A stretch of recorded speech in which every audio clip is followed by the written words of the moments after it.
एक छोटे से गांव में एक तालाब था जिसमें ढेर सारी मछलियां रहती थीं। इन मछलियों में एक मछली थी जिसका नाम था मोती। मोती बाकी मछलियों से थोड़ा अलग था।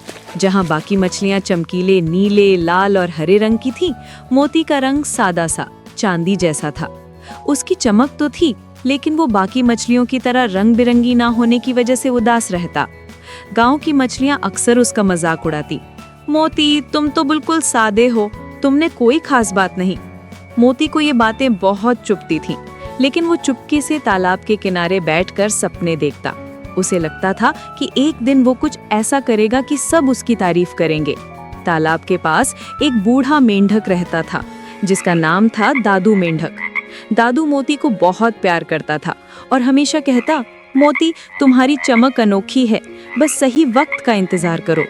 एक रात तालाब के आसपास अजीब सी हलचल हुई। गांव के बच्चे तालाब के पास आए और कहने लगे कि तालाब में एक जादुई पत्थर छिपा है जो रात में चमकता है और उसमें जादुई शक्तियां हैं। जो भी उसे ढूंढ लेगा वो गांव का सबसे खास इंसान बन जाएगा। लेकिन तालाब गहरा था और अंधेरे में कोई भी मछली उस पत्थर को ढूंढने की हिम्मत नहीं कर रही थी। मोती ने सोचा, ये मेरा मौका है। उसने दादू मेंढक से सलाह ली। दादू ने कहा, मोती, तुम्हारी चमक अंधेरे में सबसे ज्यादा निखरती है, जाओ अपनी ताकत को आजमाओ। मोती ने हिम्मत जुटाई और तालाब की गहराई में उतर गया। तालाब का पानी ठंडा और अंधेरा था। बाकी मछलियां डर के मारे किनारे पर खड़ी थीं, लेकिन मोती आगे बढ़ता गया। जैसे ही मोती तालाब के सबसे गहरे हिस्से में पहुंचा, उसकी चांदी जैसी चमक अंधेरे में चमकने लगी। उसकी चमक इतनी तेज थी कि तालाब का हर कोना रोशनी से भर गया। और तभी मोती ने देखा एक छोटा सा पत्थर जो हल्का हल्का नीला चमक रहा था। मोती ने उसे अपनी पूंछ से उठाया और किनारे की ओर तैरने लगा। जब मोती पत्थर लेकर किनारे पर आया तो सारी मछलियां और गांव के बच्चे दंग रह गए। बच्चे चिल्लाए, ये तो जादुई पत्थर है, और मछलियां हैरान थीं कि मोती ने ऐसा कैसे कर दिखाया। दादू मेंढक मुस्कुराया और बोला, मोती की चमक सादगी में थी, जो अंधेरे में सबसे ज्यादा चमकी।